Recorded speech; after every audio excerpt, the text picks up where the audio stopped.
వ్యవసాయ అనుబంధ రంగాల్లో లాభాలు తెచ్చిపెట్టే రంగం ఏదైనా ఉంది అంటే అది మత్స్య పరిశ్రమ అని ఖచ్చితంగా చెప్పొచ్చు.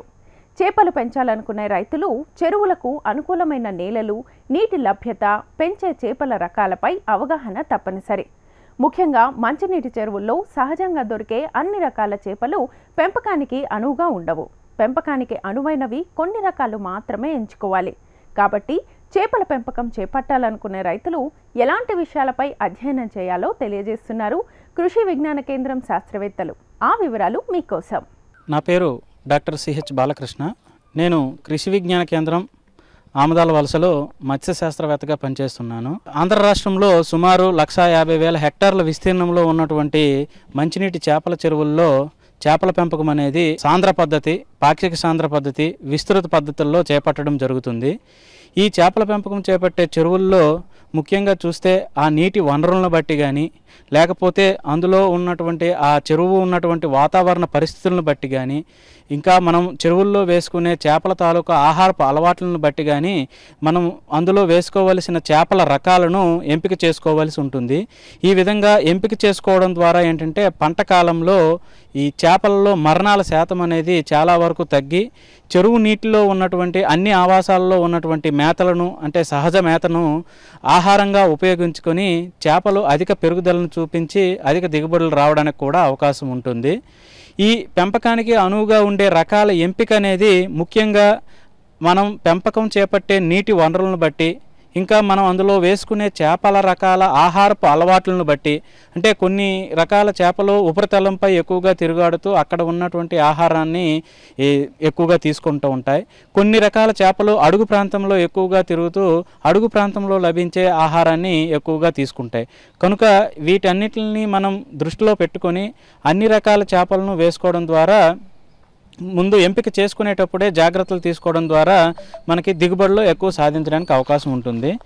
ఇంకా మనం సాధారణంగా పెంచుకునే జాతుల విషయానికి వస్తే ఇండియన్ మేజర్ కార్ప్ రకాలు, ఇంకా ఎగ్జోటిక్ కార్ప్ రకాలు అనేవి ముఖ్యమైనవి. ఇందులో చూస్తే మొదటిది ఇండియన్ మేజర్ కార్ప్ రకంలో బొచ్చె రకం చేప. ఈ రకం ముఖ్యంగా ఎక్కువగా ఉపరితలంపై ఎక్కువగా తిరుగుతూ జంతు ప్లవకాలను ఆహారంగా తీసుకుంటూ ఉంటాయి. ఇది సంవత్సర కాలంలో అంటే 8 నుండి 12 నెలల కాలంలో సుమారు 1.5 కేజీ నుండి 2 కేజీల వరకు పెరగడానికి అవకాశం ఉంటుంది. తరువాతి రకం చూస్తే రాగండి రకం. ఇవి ఎక్కువగా వృక్ష ప్లవకాలను ఇంకా చిన్న చిన్న ఆల్గే రకం జాతులను ఎక్కువ తింటూ చెరువు మధ్య ప్రాంతంలో ఎక్కువగా తిరుగుతూ ఉంటాయి. ఈ రకం చేపలను ఎక్కువ నెంబర్లో వేసుకోవడానికి అవకాశం ఉంటుంది.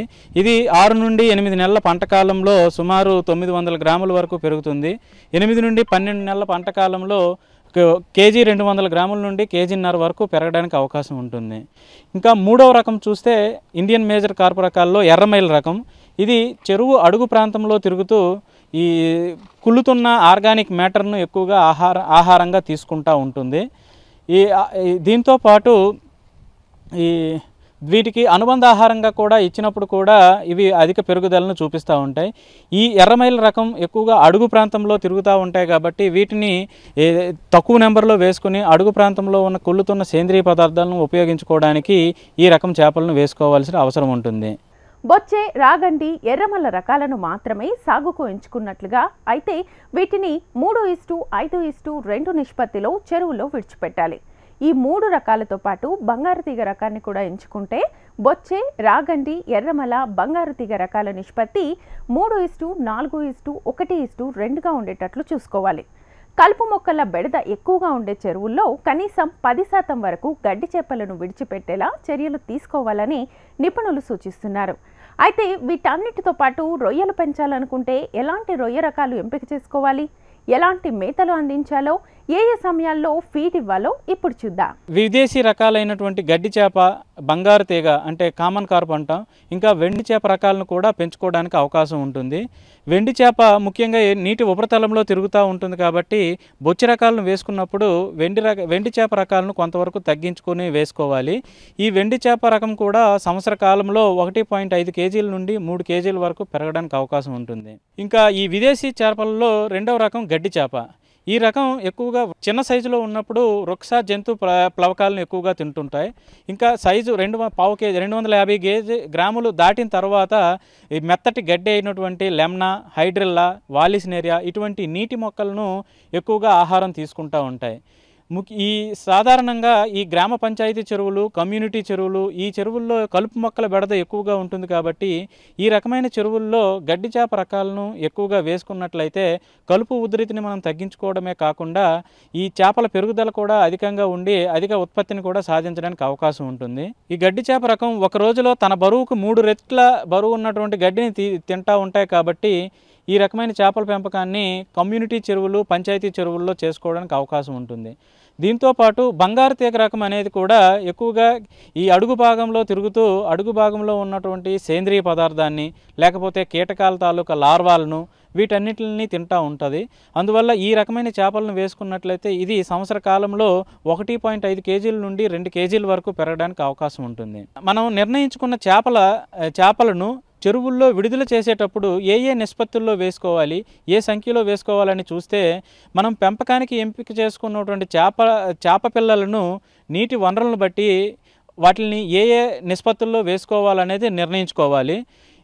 బొచ్చె, రాగండి, ఎర్రమైల రకాలను మాత్రమే అంటే ఇండియన్ మేజర్ కార్ప్ రకాలను మాత్రమే మనం సాగుకు ఎంపిక చేసుకున్నట్లయితే వీటిని 3-5-2 నిష్పత్తిలో అంటే రాగండి రకం 5, బొచ్చె రకం 3, ఎర్రమైల రకం 2 నిష్పత్తిలో వేసుకున్నట్లయితే 3 రకాల చేపలు చెరువులో ఉండి అన్ని ప్రాంతాల్లో ఉన్న ఆహారాన్ని కూడా సమర్థంగా మనం వినియోగించుకోవడానికి అవకాశం ఉంటుంది. అదే ఈ 3 రకాలతో పాటు మనం బంగారు తీగ రకాన్ని కూడా ఎంచుకున్నట్లయితే బొచ్చె, రాగండి, ఎర్రమైల, బంగారు తీగ ఈ రకాలను 3-4-1-2 ఈ నిష్పత్తిలో వేసుకున్నట్లయితే అధిక దిగుబడులు సాధించడానికి అవకాశం ఉంటుంది. కలుపు మొక్కల బెడద ఎక్కువగా ఉన్న చెరువుల్లో ఏంటంటే గడ్డి చేప రకాలను కూడా మనం వేసుకోవడానికి అవకాశం ఉంటుంది. ఇంకా వీటితో పాటు నీటి లోతు తక్కువగా ఉన్నటువంటి చెరువుల్లో చూస్తే మనం ఈ లోతు తక్కువగా ఉన్న చెరువుల్లో నీటి గుణాలు ఎప్పటికప్పుడు మారుతూ ఉంటాయి కాబట్టి ఈ నీటి గుణాలను తట్టుకునే రకాలైనటువంటి పంగాసియస్ రకం కానీ మార్పు రకాలను కానీ సాగుకు ఎంపిక చేసుకున్నట్లయితే సాగు కాలంలో నీటి చెరువులో ఉన్నటువంటి వాతావరణ మార్పుల వల్ల ఏర్పడే నష్టాలను మనం చాలా వరకు తగ్గించుకోవచ్చు. ఇంకా మంచినీటి చేపలతో పాటు నీలకంఠ రొయ్యలను కూడా మనం సాగు చేయడం ద్వారా అధిక లాభాన్ని పొందడానికి అవకాశం ఉంటుంది. రొయ్యలను ఎకరాకు 10,000 వరకు మనం విడుదల చేసుకోవచ్చు. చేపలతో పాటు ఈ రొయ్యల పెంపకం చేపట్టేటప్పుడు ఇంతకుముందు మనం చెప్పినట్లుగా అడుగు భాగంలో తిరిగే చేపల రకాలైనటువంటి ఎర్రమైల కానీ బంగారు తీగ రకాలను కొంతవరకు మనం తగ్గించుకోవాలి. ఇంకా ఈ చేపల పెంపకానికి ఉపయోగించే ఈ నీటి వనరులను బట్టి వాటి ఆహారపు అలవాట్లను బట్టి ఈ చేపల రకాలను ఎంచుకోవాలి. ఈ చేపలను ఉత్పత్తి చేసిన వెంటనే అంటే గుడ్డు లేకపోతే స్పాను దశ నుండి మనం పెంపక చెరువుల్లో విడుదల చేసినట్లయితే అవి అలల తాకిడికి కానీ నీటి గుణాల్లో వచ్చే మార్పుల వల్ల కానీ అధికంగా మరణాలకు గురయ్యే అవకాశం ఉంటుంది. కాబట్టి ముందుగా నర్సరీ చెరువుల్లో ఈ చేప పిల్లలను స్పాను దశ నుండి ఫ్రై లేదా ఫింగర్లింగ్ దశ వరకు మనం పెంచుకోవాలి. ఈ విధంగా పెంచిన చేప పిల్లల్లో ఒత్తిడి అనేది చాలా తక్కువగా ఉండడం, ఇంకా మన చెరువు నీటి గుణాలకు తొందరగా అలవాటు పడడం ద్వారా ఏంటంటే మనకి అధికంగా చేప పిల్లలు బ్రతకడం అనేది జరుగుతూ ఉంటుంది. శ్రీకాకుళం జిల్లాలో చేపల పెంపకానికి అనువైన పరిస్థితులు ఉన్నాయని అంటున్నారు శాస్త్రవేత్తలు. కొత్తగా పెంపకం చేపట్టాలని అనుకునే రైతులు తమని సంప్రదించవచ్చని చెబుతున్నారు. లభ్యమయ్యే నీటి వనరులను బట్టి ఎంచుకున్న చేపల ఆహారపు అలవాట్లను బట్టి యాజమాన్యం ఆధారపడి ఉంటుందని అంటున్నారు. తక్కువ సమయంలో ఎక్కువ పెరుగుదల కలిగి నీటిలో ఉండే సహజ మేత అయిన వృక్ష జంతు ప్లవకాలు తీసుకుంటూ అనుబంధంగా మనం ఇచ్చే మేతలను కూడా తీసుకునే విధంగా ఉండాలి. అంతేకాకుండా వాతావరణంలో అప్పటికప్పుడు వచ్చే మార్పులను తట్టుకునే విధంగా ఉండాలని సూచిస్తున్నారు. మరి ఎలాంటి రకాలు పెంపకానికి అనుకూలమో ఇప్పుడు చూద్దాం. శ్రీకాకుళం జిల్లాలో ఈ కొన్ని మండలాల్లో చూస్తే ఏంటంటే ఎక్కువగా పాలకొండ, వంగర, కొత్తూరు, బామిని ఈ మండలాల్లో చూస్తే ఏంటంటే ఎక్కువగా నల్లరేగడి నేలలు ఎక్కువగా ఉంటాయి. ఈ నేలల్లో ఏంటంటే ప్లాంక్టాన్ డెవలప్మెంట్ అంటే ప్లవకాల ఉత్పత్తి అనేది ఎక్కువగా ఉంటుంది కాబట్టి ఈ బొచ్చి రకాలు, రాగండి రకాలు ఎక్కువగా పెంచుకోవడానికి అవకాశం ఉంటుంది. ఇంకా ఈ చిత్తడి నేలల్లో చూస్తేనంటే ప్లాంక్టాన్ డెవలప్మెంట్ చాలా తక్కువగా ఉంటుంది. అందువల్ల ఏంటంటే అడుగు ప్రాంతంలో మురుగు అనేది ఎక్కువగా ఉంటుంది కాబట్టి ఇటువంటి ప్రదేశాల్లో ఎర్రమైల రకము, బంగారు తీగ రకాలను ఎక్కువగా వేసుకున్నట్లయితే పెరుగుదల ఎక్కువగా రావడానికి అవకాశం ఉంటుంది. ఈ మంచినీటి చేపల పెంపకానికి సుమారు 6 నుండి 7 అడుగుల లోతు ఉన్నటువంటి చెరువులు అయితే అనుకూలము. అంతకన్నా ఎక్కువ లోతు ఉన్నట్లయితే ఈ శీతాకాలము లేకపోతే వర్షాకాలంలో ఉన్న ఉష్ణోగ్రతల మార్పుల వల్ల నీటి గుణాల్లో మార్పులు ఎక్కువగా జరిగి అంటే లేయర్లుగా మారిపోతుండే, అంటే ఉష్ణోగ్రతలకు సంబంధించిన లేయర్లుగా మారి చేపలపై ఒత్తిడి ఏర్పడుతుంది. కనుక 6 నుండి 7 అడుగుల లోతు ఉన్నట్లయితే చేపల పెంపకానికి అనువుగా ఉంటుంది. ఇంకా అంతకన్నా తక్కువగానే అయిందనుకో 3-4 అడుగులు అయినప్పుడు కూడా వేసవిలో ఉష్ణోగ్రతలు పెరిగి నీరు వేడెక్కే అవకాశం ఉంటుంది కాబట్టి అప్పుడు కూడా చేపలు ఒత్తిడి గురవుతాయి. కనుక ఆప్టిమంగా చూస్తే ఏంటంటే 1.5 మీటర్లు లేకపోతే 5 నుండి 7 అడుగుల లోతు అనేది చేపల పెంపకానికి అనువుగా ఉంటుంది. జిల్లాలో 2 సీడ్ ఫార్మ్స్ అంటే చేప పిల్లల ఉత్పత్తి కేంద్రాలు ఉన్నాయి గవర్నమెంట్ ఆధ్వర్యంలో. దీంతోపాటు ప్రైవేటు ఫార్మర్స్ కూడా కొంతమంది ఏంటంటే తూర్పు గోదావరి, పశ్చిమ గోదావరి జిల్లాల నుండి చిరు చేప పిల్లలను శ్రీకాకుళం జిల్లాలోకి తీసుకొచ్చి నర్సరీ చెరువుల్లో పెంచినటువంటి చేప పిల్లలను శ్రీకాకుళం జిల్లాలో ఉన్నటువంటి రైతు సోదరులకు అందించడం జరుగుతూ ఉంది. కొన్ని ప్రైవేట్ హ్యాచరీలు వాళ్ళు కూడా. ఈ ప్రైవేట్ హ్యాచరీలు చూస్తే ముఖ్యంగా బూర్జ మండలంలో ఒక 3 వరకు ప్రైవేట్ హ్యాచరీలు ఉన్నాయి. పాలకొండలో ఒక 2 వరకు ప్రైవేట్ హ్యాచరీలు ఉన్నాయి. శ్రీకాకుళం దగ్గరలో కూడా ఒక ప్రైవేట్ హ్యాచరీ ఉంది. శ్రీకాకుళం మత్స్యశాఖాధికారి కార్యాలయంలో కూడా ఒక చేప పిల్లల ఉత్పత్తి స్థానం ఉంది. అందులో నుండి కూడా రైతు సోదరులకు చేప పిల్లలను అందించడం జరుగుతూ ఉంది. చేప పిల్లలను విడిచే ముందు చెరువును ఎలా సిద్ధం చేసుకోవాలి? చేప పిల్లల ఎంపికలో ఎలాంటి జాగ్రత్తలు తీసుకోవాలి? వాటిని చెరువులకు తరలించేటప్పుడు రవాణాలో ఎలాంటి జాగ్రత్తలు అవసరం? చెరువులో విడిచిపెట్టేటప్పుడు తీసుకునే మెలకువలేంటి? ఎకరా చెరువులో ఎన్ని చేప పిల్లలు అవసరం పడతాయి? ఇప్పుడు నిపుణుల మాటల్లో తెలుసుకుందాం. నాణ్యంగా ఉండే చేపలు ఎటువంటి వ్యాధి కానీ సోకని ఆరోగ్యంగా ఉండే చేపలు సైజు అనేది చూస్తే అన్నీ ఒకే సైజులో ఉంటాయి. ఈ ఒకే సైజులో ఉన్న చేప పిల్లలు మనం నాణ్యంగా ఉన్నవి మనం గుర్తుంచుకోవాలి. ఈ చేప పిల్లలను కానీ ఒక హాపాలో వేసి లేకపోతే ఒక చిన్న బేసిన్లో కానీ వేసి తిప్పినప్పుడు చురుకుగా తిరుగాడుతూ అంచులు వెంబడి మనం తిప్పిన నీటికి ఆపోజిట్ డైరెక్షన్లో అంచుల వెంబడి ఎక్కువగా తిరుగుతూ ఉంటాయి. ఈ విధంగా తిరిగితే అవి నాణ్యమైన చేప పిల్లలుగా మనం గుర్తుంచుకోవాలి. ఇంకా చేప పిల్లలను బేసిన్లో వేసి మనం చూస్తే అన్ని చేప పిల్లలు తలతల మెరుస్తూ ఆకర్షణీయంగా కనబడతాయి.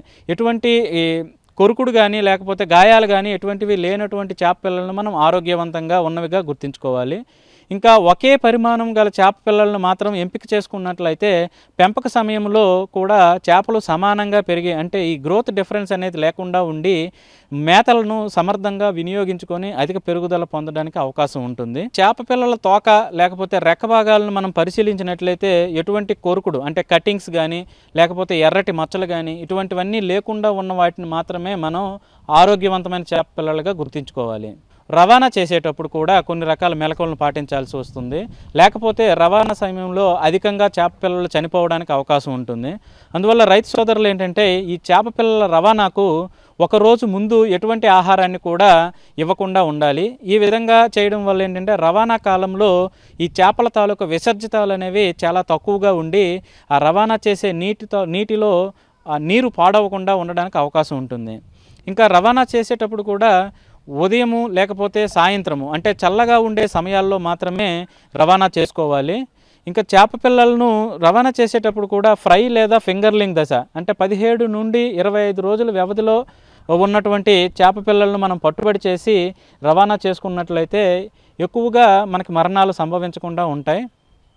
ఈ చేప పిల్లలను పట్టుబడి చేసిన తర్వాత కూడా ఆ పట్టుబడి చేసిన ప్రాంతంలో వేరొక నర్సరీలో ఒక హాపా కట్టి అందులో అధిక సంఖ్యలో 10 నుండి 12 గంటల సేపు అందులో ఉంచినట్లయితే ఇంకా ఆ చేప పిల్లల కడుపులో ఉన్నటువంటి ఆహారం ఏదైనా ఉంటే అది విసర్జితాల రూపంలో బయటకు వెళ్ళిపోతుంది. కాబట్టి ఈ రవాణా సమయంలో కూడా వాటి తాలూకా యాక్టివిటీ అంటే జీవక్రియలు అనేవి చాలా తక్కువగా ఉండడం వల్ల శక్తి వినియోగం కూడా తక్కువగా ఉంటుంది. ఈ పరిస్థితుల్లో ఏంటంటే చేప పిల్లలు మరణాలు అనేవి తక్కువగా ఉండడం ఆక్సిజన్ వినియోగ సామర్థ్యం కూడా తగ్గడం వల్ల ఏంటంటే ఈ రవాణా సమయంలో చేప పిల్లల బ్రతుకుదల అనేది ఎక్కువగా పెరుగుతూ ఉంటుంది. ఇంకా ఈ ఫ్రై దశ చేప పిల్లలను కానీ ప్యాకింగ్ చేసే ముందు 1 నుండి 2 ppm పొటాషియం పర్మాంగనేట్ లేకపోతే 0.1 ppm ఉప్పు ద్రావణంలో ముంచి ఏవైనా పరాన్నజీవులు కానీ ఉంటే వాటిని అంటే సీడ్ ట్రీట్మెంట్ అంటాం, వాటిని నివారించుకోవడానికి కూడా అవకాశం ఉంటుంది. ఈ దశ చేప పిల్లలను పాలిథిన్ బ్యాగుల్లో 1 వంతు నీరు 3 వంతులు ఆక్సిజన్తో నింపి రవాణా చేసే పిల్లల పరిమాణాన్ని బట్టి దూరాన్ని బట్టి ఒక్కో బ్యాగులో ఎన్ని చేప పిల్లలు వేసుకోవాలనే సంఖ్యను నిర్ధారించుకోవాలి. ఈ ఫ్రై దశ చేప పిల్లలను అయితే అంటే సుమారు 2 సెంటీమీటర్ల సైజు గల చేప పిల్లలను అయితే సుమారు 1000 నుండి 1500 వరకు చేపలను ఒక బ్యాగులో వేసుకోవచ్చు. అదే ఫింగర్లింగ్ దశ చేప పిల్లలను రవాణా చేసేటప్పుడు ఆక్సిజన్ సిలిండర్లు అమర్చినటువంటి ట్యాంకుల్లో ఉపయోగించాల్సి ఉంటుంది. అవి పాలిథీన్ బ్యాగుల్లో రవాణాకు ఖర్చు ఎక్కువగా ఉంటుంది కాబట్టి ఇంకా 1000 లీటర్ల డ్రమ్ముల్లో కూడా మనం వీటిని రవాణా చేసుకోవచ్చు. ఒక్కో డ్రమ్ములో సుమారు 5000 నుండి 7000 నెంబర్ వరకు ఫింగర్లింగ్లను ఈ పిల్లలను రవాణా చేసుకోవచ్చు. ఇంకా ఎక్కువ దూరం కానీ రవాణా చేయాల్సిన అవసరం కానీ వస్తే ఏంటంటే ప్రతి 5 నుండి 8 గంటలకు ఒకసారి ఏంటంటే తప్పనిసరిగా నీటిని మార్చుకోవాలి. డ్రమ్ముకు 5 నుండి 6 చుక్కల క్లోవ్ ఆయిల్ కలపడం ద్వారా ఏంటంటే ఈ చేప పిల్లల తాలూకా యాక్టివిటీ అంటే జీవక్రియలు అనేవి చాలా తక్కువగా ఉండి రవాణా సమయంలో చనిపోకుండా ఉంటాయి.